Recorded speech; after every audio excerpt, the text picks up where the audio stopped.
कहाँ गया ये अनमोल चौबे?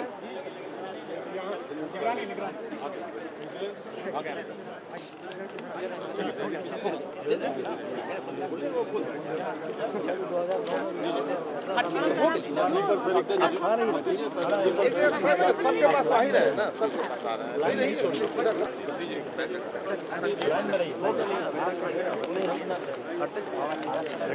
भीड़ मत घबराइए, अपने अपनी जगह पर रहिए। चलिए आराम से रहिए ना, एकदम जो जहाँ है वहीं रहिए। देख ले ठीक है, इस पर पूरी कार्रवाई होगी, अपनी सिर्फ पूरी कार्रवाई। एक बात पर स्थिर नहीं रहा। कागज दीजिए अपना। अब दीजिए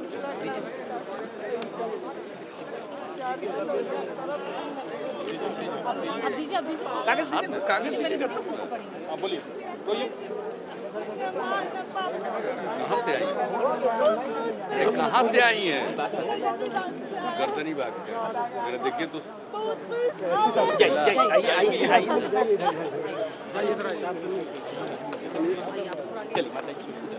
चलिए हो गया, कागज दीजिए। आप जरा उधर कहाँ गए गोपाल जी? नहीं हरिए ना। चलो बाबू आ गए। केंद्र में आपका चिंता करता है। आगे मत बढ़िए, सिर्फ कागज दीजिए। फिर आगे मत बढ़िए। गलत है क्या? वहीं रहिए। नहीं चलिए चलिए निकालिए। भीड़ में मत जाइए, आराम से बढ़िए। चलिए आगे लगिए। चल गया।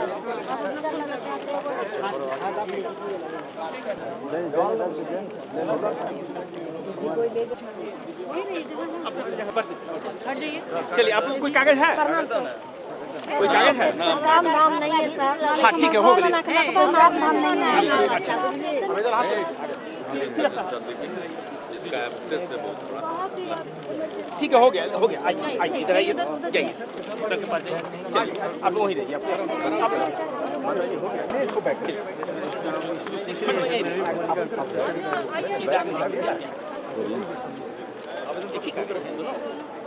दो साहब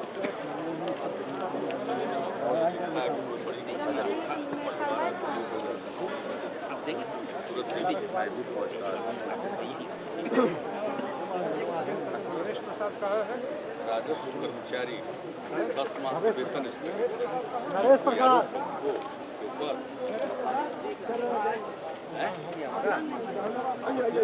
फिर इधर में कहा ठीक और कुर्सी लगा दीजिए, सब लोग मंत्री जी लोग आ जाएंगे।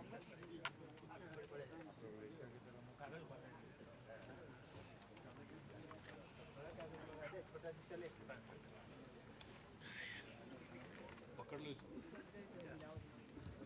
आज उसको खींचने के बजाय एक दूसरे पर नहीं रख देता आपस में।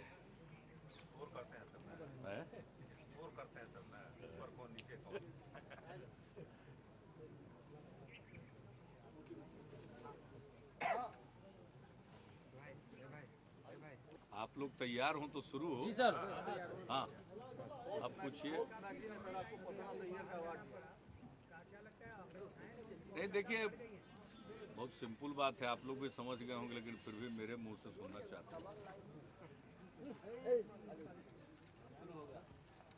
चुनाव के बाद पहला कार्यक्रम है और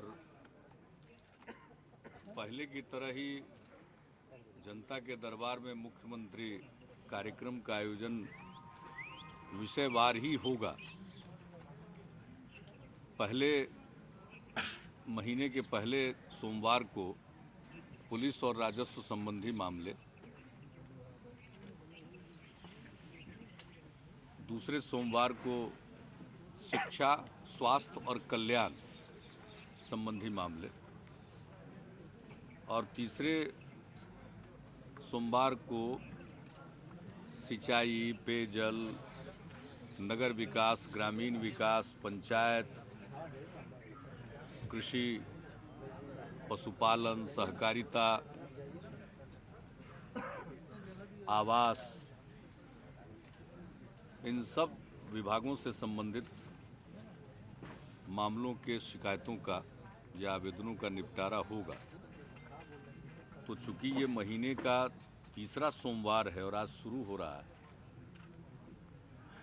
तो विषय के मुताबिक जितने लोगों का आना चाहिए उससे कई गुना लोग अन्य विषयों से संबंधित थे। अंदर में जब मैं लोगों से मिल रहा था तो मुझे बताया गया कि दूसरे विषय वाले काफ़ी संख्या में आए हुए हैं, बाहर हैं। तो हमने तय किया कि नहीं, पहले चलकर उनसे हम मिल लेते हैं। आज बहुत दिनों के बाद ये कार्यक्रम हो रहा है और चुनाव के बाद नई सरकार बनी है, तो उसके बाद ये पहला कार्यक्रम है। और धीरे धीरे मैं समझता हूँ कि 1-2 सप्ताह के कार्यक्रम के बाद फिर से लोग विषय के हिसाब से आएंगे। वैसे इक्का दुक्का लोग तो दूसरे विषय के आ ही जाते हैं, उनके लिए मुख्यमंत्री सचिवालय यथोचित कार्रवाई करता है। तो आज भी उसी कारण से दूसरे विषय के लोग थे, बाहर जाकर सब लोगों से मिल लिए। कुछ जो बहुत ज़रूरी थे उनका निष्पादन भी करा दिया। आगे से ये बिल्कुल हो जाएगा। अब 3 सोमवार के लिए विषय निर्धारित हैं और जो चौथा सोमवार होगा, लास्ट मंडे, 4th मंडे, तो उस दिन अब हम कार्यकर्ताओं से मुलाकात करेंगे। जनता दल यू और भारतीय जनता पार्टी दोनों के कार्यकर्ता चौथे सोमवार को मिला करेंगे और उनके लिए भी हम इसी प्रकार से बैठेंगे।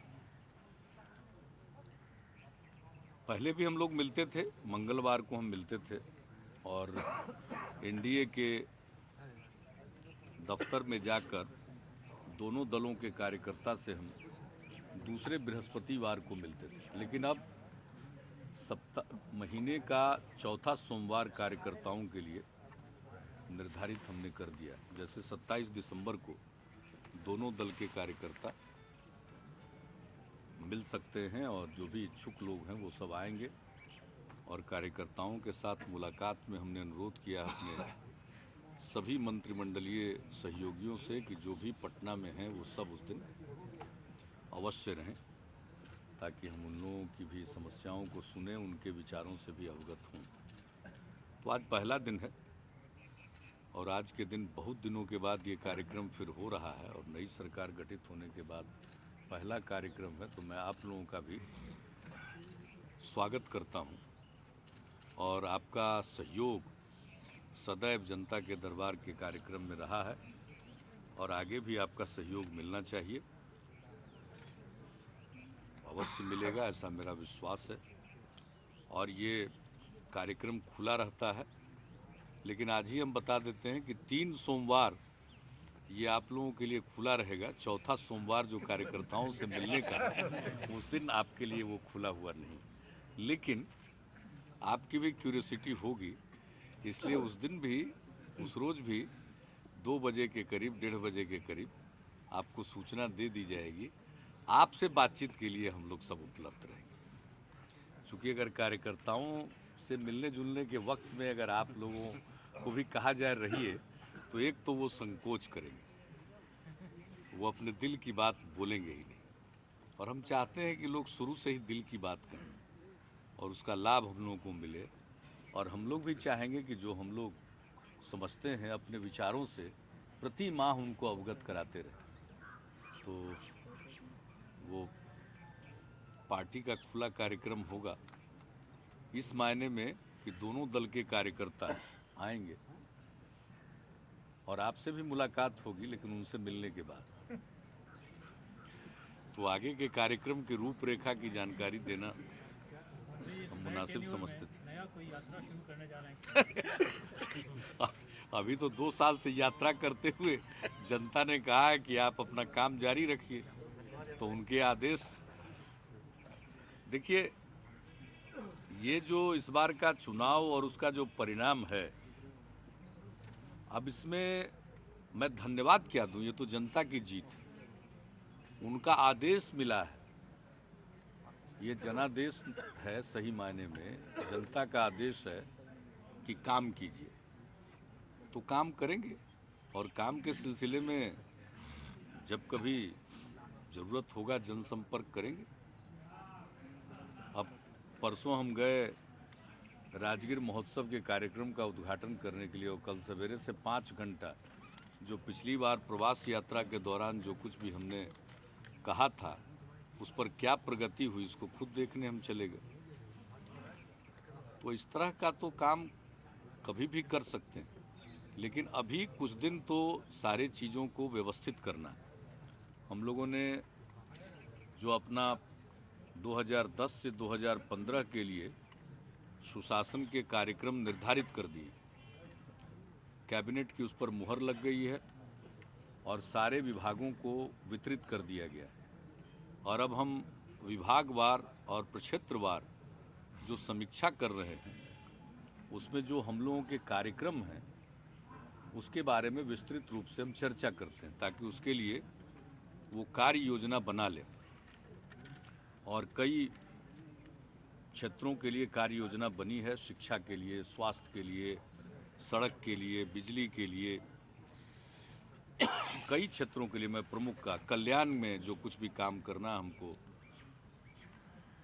लोगों के लिए, अल्पसंख्यक कल्याण हो, अनुसूचित जाति जनजाति कल्याण हो, पिछड़ा वर्ग अति पिछड़ा वर्ग कल्याण हो, महिलाओं का कल्याण, बच्चों का, विकलांगों का, वृद्धजनों का, सब लोगों से संबंधित जो हमारी योजनाएं हैं उसकी भी हम लोगों ने विस्तृत तौर पर समीक्षा की है। नगर विकास की भी विस्तृत तौर पर समीक्षा हम लोगों ने की है। आवास बोर्ड की विस्तृत समीक्षा की है।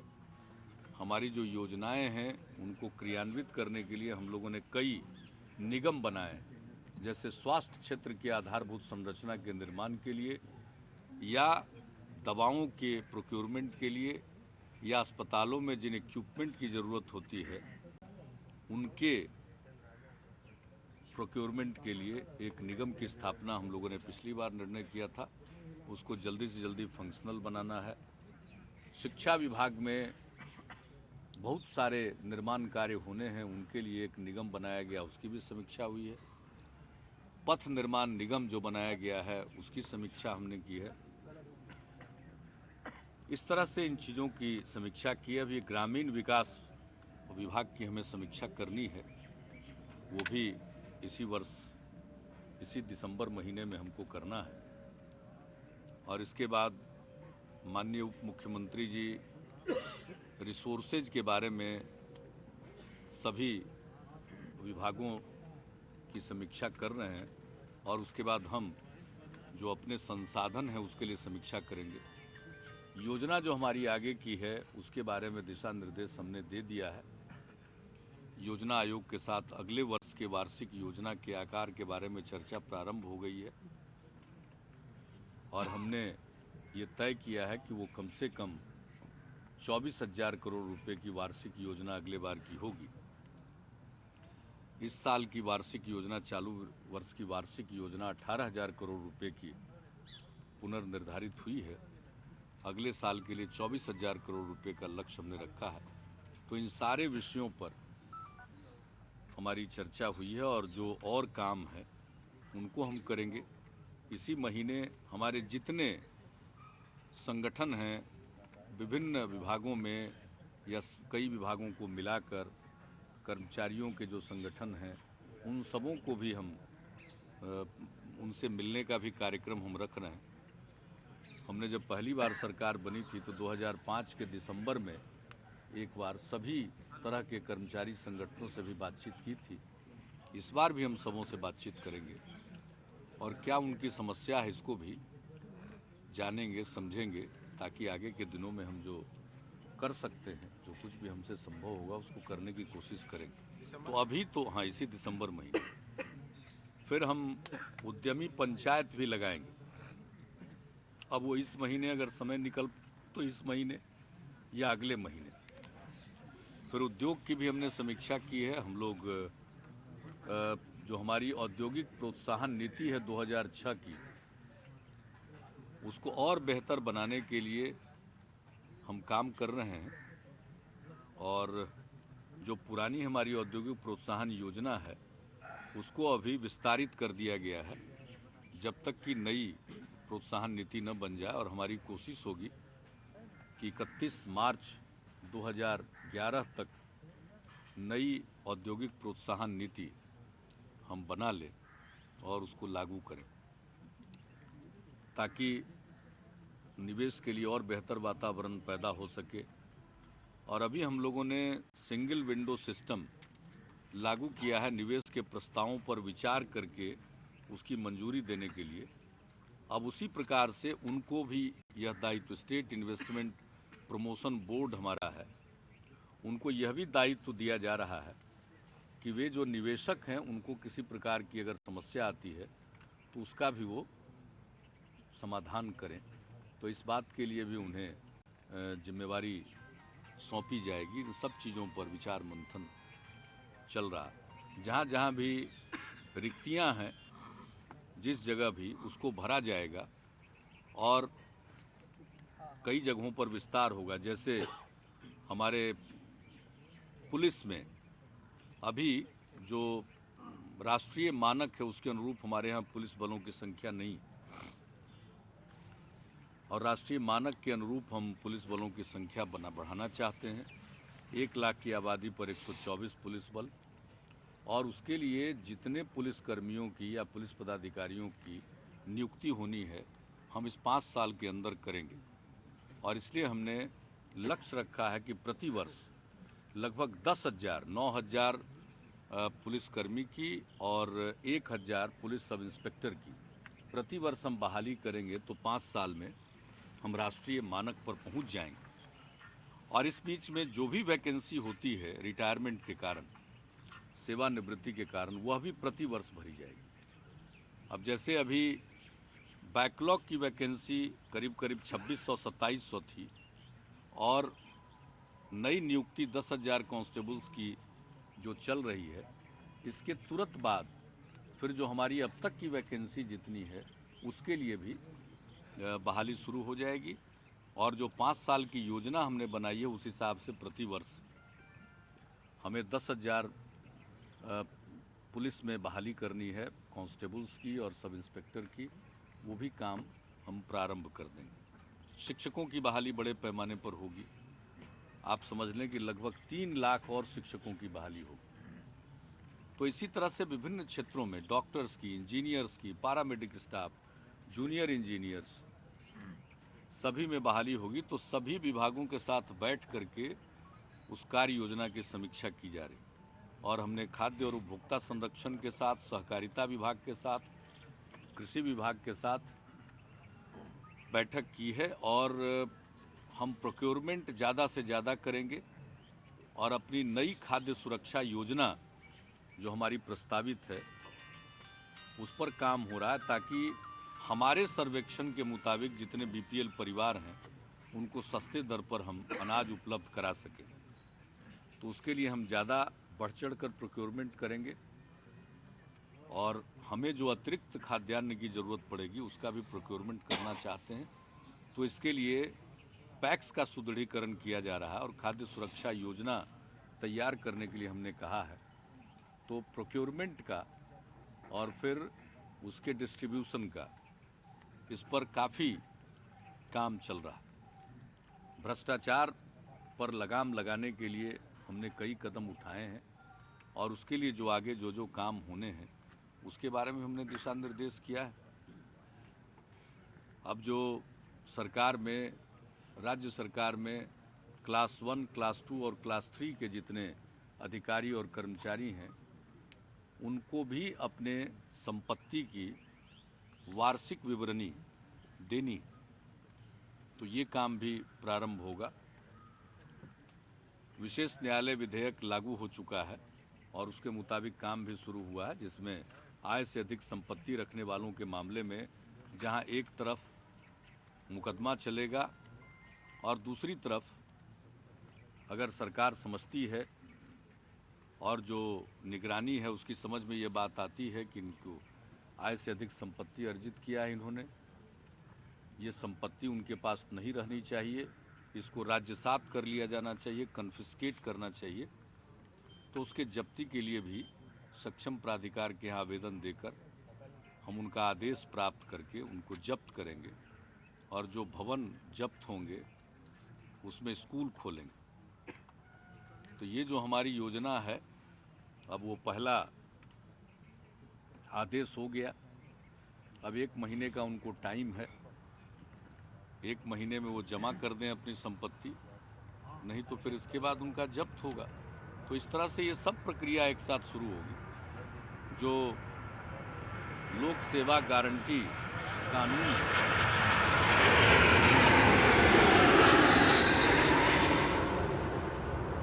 लोक सेवा गारंटी कानून है जिसमें लोक सेवाओं को प्राप्त करने में आम जन को किसी प्रकार की कठिनाई न हो और उनको भ्रष्टाचार का शिकार न बनाया जाए, इसलिए ये कानून बनाया जा रहा है और समय सीमा के अंदर लोक सेवाएं मुहैया कराई जाए। तो ये कानून हम बजट सत्र में लाएंगे। तो इन सब चीज़ों पर काम हो रहा है। तो अभी कार्य योजना बनाना, उसके लिए उसकी स्टेप 1, स्टेप 2, स्टेप 3 इस प्रकार से रोड मैप की तरह हम बनाएंगे और उस पर अमल करना है। तो ये सारा काम हम लोग, हमारा सारा काम चल रहा है।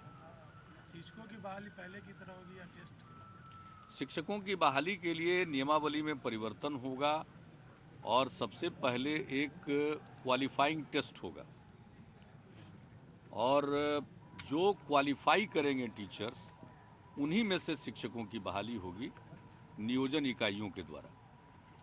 जो नियोजन इकाइयां हमारी ग्राम पंचायत, पंचायत समिति, जिला परिषद, नगर निकाय, जो नियोजन इकाइयां हैं वो नियोजन इकाइयां करेंगी, लेकिन जो क्वालिफाइंग टेस्ट में सफल होंगे उन्हीं के बीच से वो नियुक्ति होगी। इसलिए जो ये आरोप लगता है कि अयोग्य शिक्षकों की बहाली हो गई, तो ये आरोप लगना बंद हो जाएगा। हम लोगों ने वैसे अभी की वर्तमान नियमावली के मुताबिक जो बहाली हुई उसमें एक संशोधन करके 3 वर्ष जिनकी